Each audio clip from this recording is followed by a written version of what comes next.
Alors, bienvenue sur le deuxième tuto, à savoir donc la création d'une société. Cette société vous servira de base pour tous les TP que vous allez faire avec vos élèves. Alors, pourquoi le faire chez vous? Tout simplement, si vous le faites faire à vos élèves, vous risquez d'avoir des soucis de saisie avec des élèves qui ne travaillent pas sur la même base. Alors que là, si vous travaillez chez vous et vous construisez une base claire, solide, sans faute, tous les élèves partiront sur la même base et vous pourrez ainsi concevoir tous vos TP par rapport à cette base créée. Donc quand vous allez ouvrir EBP Gestion Commerciale, vous allez pour la première fois avoir ce masque de saisie, donc c'est l'activation du logiciel. L'activation du logiciel, on va vous demander le nom de l'entreprise, le numéro de licence, la clé web et le code d'activation. Si vous vous souvenez bien, vous avez tout ça donc dans le courrier reçu par votre établissement qui a acheté EBP, la version EBP. Et vous avez la possibilité donc d'activer avec le numéro de licence de votre établissement, donc d'activer votre PC perso. Donc c'est un geste qu'offre la société EBP. Donc vous avez toutes ces informations, je le rappelle ici, moi je les ai volontairement masquées, donc le numéro de licence, la clé web, etc. etc. Donc quand vous avez fait ça, tout simplement, vous aurez votre logiciel qui est activé, et vous aurez donc un message disant que votre logiciel est activé. Donc là, hop, si je ferme ici, voilà, moi il est déjà activé. D'ailleurs, pour le vérifier, vous pouvez aller ici, tout en bas, activation mise à jour, activé. Et quand votre logiciel sera activé, ça sera inscrit comme ça, EBP Gestion Commerciale est activé. Et là, donc, vous aurez l'activation sur une durée identique à la durée d'activation des logiciels installés dans votre établissement. Donc voilà. Donc, nous en sommes ici. Vous avez la possibilité d'ouvrir une société ou un dossier, on appelle ça un dossier de démonstration, pour vous entraîner. Moi, j'appelle ça un dossier brouillon, si vous voulez tester des choses. Et là, donc, on va partir sur la création d'une société. Donc, vous allez faire tout simplement, tout en haut, dossier nouveau, ou alors, si vous avez vu ici, créer un nouveau dossier. C'est pareil. Donc, vous allez cliquer créer un nouveau dossier, et là, vous tombez sur l'assistant. Et sur l'assistant, donc vous faites suivant. Et donc, on va vous proposer donc deux types d'installation. Donc, à savoir que BP stocke les données sur un serveur. Sur un serveur, donc ça sera pareil, ça sera identique dans votre établissement. Mais vous, donc ici, vous êtes pour la majorité sur Microsoft, donc vous allez vous mettre sur le serveur Microsoft SQL Server et vous allez faire suivant. Là, on vous demande, on vous dit, vous voulez quel type d'installation, soit un poste client plus serveur, soit un poste client seul. Concrètement, c'est pas compliqué à comprendre. Vous êtes chez vous, sur votre PC perso, donc vous n'êtes à aucun moment en contact avec un serveur. Votre PC fait également office de serveur, donc il faudra choisir poste client plus serveur. Et là, vous entrez le nom de la société.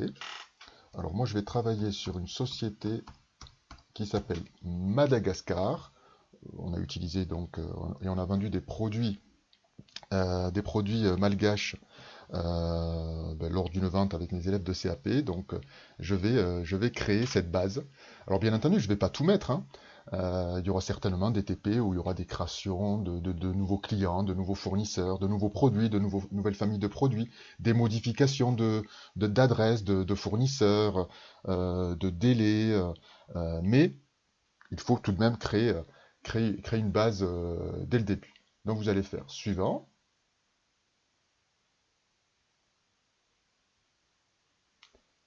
Et donc là, ça cherche un petit peu, ce qui est normal, hein. Et puis, donc, vous allez tomber sur l'identification. Alors, vous n'êtes pas obligé de tout saisir. Mais l'idéal, c'est de mettre au maximum, de mettre le maximum d'informations. Alors, pourquoi? Bah, pour rendre plus professionnel votre base. Toutes les informations que vous allez noter ici vont apparaître sur, par exemple, les documents commerciaux, les factures, les devis, les bons de commande, les bons de livraison. Donc, l'adresse, bien entendu, vous allez la mettre. Mais si vous avez des numéros, ne serait-ce que les numéros SIRET, etc., vous pouvez hein, utiliser vraiment une base, construisez une base qui est assez professionnelle et assez solide. Donc vous inscrivez, vous mettez tout ça, et puis vous faites suivant, suivant. Donc, et à la fin, donc, vous allez lancer la création de la société. Donc je fais ça et on se retrouve tout de suite après. Alors une fois que vous avez saisi donc, toutes les informations, hein, l'adresse, le numéro de téléphone, etc., le maximum de données, à la fin, donc, on vous propose des fonctionnalités. Vous laissez tel quel hein, par défaut. Vous faites suivant et vous faites lancer. Et là, donc, la création de la société est en train de se faire. Donc voilà, l'installation, enfin la création plutôt de la société est faite. Donc j'ai bien ma société ici avec plusieurs informations. Donc vous avez plusieurs vues possibles. Hein. Vous avez le tableau de bord ou un accueil comme ça. Et puis c'est assez simple à utiliser. Je ferai un tuto, bien entendu, de plusieurs tutos pour la création des différentes bases, hein, les articles, les clients, les fournisseurs, les documents commerciaux, etc. Mais si on regarde d'une manière plus large, on peut voir que c'est assez facile. Hein. Donc vous avez les produits et les stocks ici. Si vous cliquez, ben, vous avez donc les articles ici, les familles d'articles ici. Eh ben, concernant les articles, bien entendu, j'en ai pas. Il va falloir les créer. Ben, je fais tout simplement ajouter et puis ben, on me propose soit un bien, un service, échec, cadeau. Et puis on fait de la saisie. Alors vous avez la possibilité de saisir un par un les articles ou alors directement importer si vous avez des fichiers Excel. Donc là, pour les articles, avec les familles d'articles, les clients, ben, on est sur le cycle des ventes. Donc on a tous les documents qui concernent les clients. Ben, les documents, vous les avez ici, le devis, les commandes, les bons de livraison, les factures. Et à chaque fois, si je veux créer un document, ben, je vais ici sur Ajouter. Hein. Vous avez les clients, la base client ici, donc vous en avez un qui est créé, excusez-moi, par défaut, c'est le client de passage. Après, si vous voulez en ajouter, alors vous avez soit des clients, soit des prospects. C'est la nouveauté sur cette gamme EBP. Vous avez des familles de clients prospects, vous avez même les sous-familles, vous avez les tarifs si vous souhaitez faire des promotions. Alors, je fais juste une vue d'ensemble parce que je ferai différents tutos. Donc, ça, c'est le cycle des ventes. Et vous avez pareil pour le cycle des achats avec les fournisseurs et les documents donc liés également aux achats, donc les demandes de prix, les commandes, les bons de réception, les factures d'achat. Hein. Et la même chose au niveau des règlements, avec le lien qu'il y a sur BP Comptabilité, mais ça on n'en parle pas, mais au niveau des modes de règlement.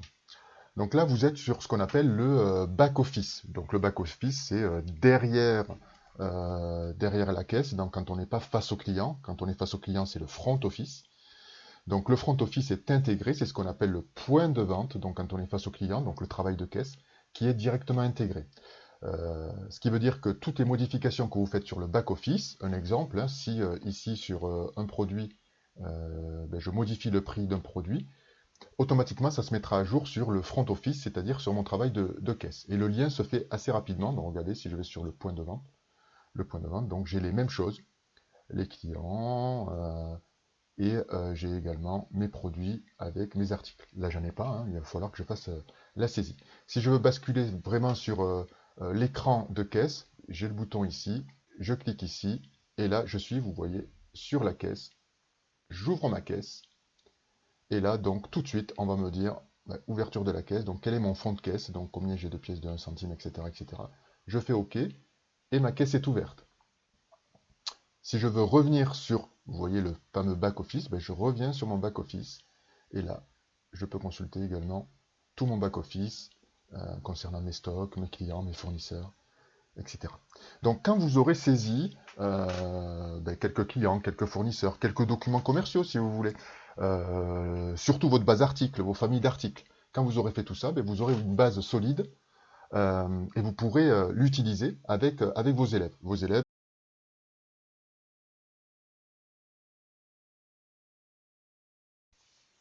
Alors, comment faire pour sauvegarder? Ben, c'est tout simple, hein, on clique ici, et là, vous voyez la sauvegarde rapide. Moi, je vais directement là sur sauvegarde. Là, vous avez vu, il y a sauvegarde et restauration. La restauration, ça sera la deuxième partie, le travail de l'élève, qui, lui, va au contraire restaurer la sauvegarde que vous avez déposée sur le réseau. Donc là, pour l'instant, on en est à la sauvegarde. Donc, je vais aller sur sauvegarde, et là, donc, vous êtes sur l'assistant de sauvegarde, vous faites suivant. Et là, n'oubliez pas de cocher sauvegarde en fichier texte. Ça, c'est très important. Je fais suivant, et là, on me dit, ben, vous voulez le mettre où? Alors moi, l'idéal, c'est de le mettre sur une clé USB. Comme ça, cette clé USB, vous allez la prendre, vous allez aller dans votre lycée, et vous allez déposer ce fichier sur le réseau, sur un espace partagé. Donc là, je vais sur ma clé. Hop. Donc, moi, sur ma clé. Alors faites-vous des petits dossiers. Moi, je travaille avec des secondes MRC, donc TPE, BP, base vierge. Et puis, donc, vous voyez, ça s'appelle sauvegarde avec le nom de la société. C'est un fichier zip. Je l'enregistre. Je fais suivant. Et je lance. Et là, la sauvegarde se fait. Donc la sauvegarde est terminée, on vous dit opération terminée, avec succès, sauvegarde du dossier Madagascar, etc. Je ferme, donc vous êtes toujours sur la société, mais si je vais donc sur ma clé USB, donc vous avez vu ma clé USB sur base vierge, donc j'ai bien ce fichier de sauvegarde. Alors, ce fichier de sauvegarde, pour pouvoir l'utiliser avec mes élèves, je vais le déposer sur le réseau du lycée, sur un espace partagé. Alors, un espace partagé, tout dépend comment il se nomme dans vos établissements. Mais utilisez un espace accessible aux professeurs et aux élèves, hein. Donc, il s'appelle souvent espace partagé, hein. Vous créez un dossier à votre nom, la classe, et puis vous déposez ce fichier de sauvegarde. Les élèves donc vont ouvrir EBP quand ils seront face à leur PC, ils ouvriront la gamme EBP gestion commerciale. Ils vont pas faire dossier sauvegarde, mais dossier restauration. Et là, ils iront chercher ce fameux fichier sur l'espace partagé, et ils feront suivant, suivant, et puis ça leur permettra donc de restaurer votre base, la base que vous avez créée. Juste une chose, n'oubliez pas donc un moment, on va vous proposer donc de garder le nom d'origine, Madagascar. N'oubliez pas de le décocher, dites-le bien aux élèves, de décocher le nom d'origine et demandez aux élèves de rajouter leur nom. C'est-à-dire que l'idéal, c'est que la société s'appelle, là moi c'est Madagascar, mais Madagascar suivi du nom de l'élève, même du prénom aussi. C'est plus simple, ça évitera beaucoup de soucis, notamment lors d'impressions, hein, quand vous allez demander par exemple des impressions de factures ou de bons de commande, de bons de livraison. Ça vous évitera de jouer à la devinette, à savoir à qui appartient et qui a imprimé chaque document. Donc voilà, j'espère que ce tuto vous servira et je vous dis encore bonne journée et bon courage.